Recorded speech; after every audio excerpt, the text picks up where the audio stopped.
A vision of the not-so-distant future. Two-seater driverless pods transporting you and I from A to B, A being a train station and B being a nearby shopping centre.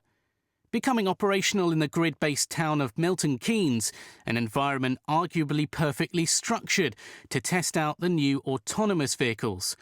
The idea is that while it drives, you can catch up on your emails, the news and games. You'll travel at a leisurely 12 miles per hour. Each journey will cost you £2, and it's estimated there will be £1 million of revenue generated in the first year.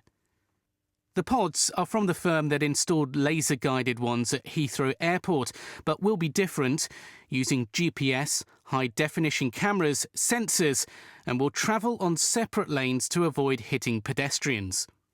They will have steering wheels or joysticks if passengers feel the need to take control. The technology is similar to other self-driving cars such as Google's, which it introduced in California, demonstrated here by Steve Mahan, who has lost 95% of his sight.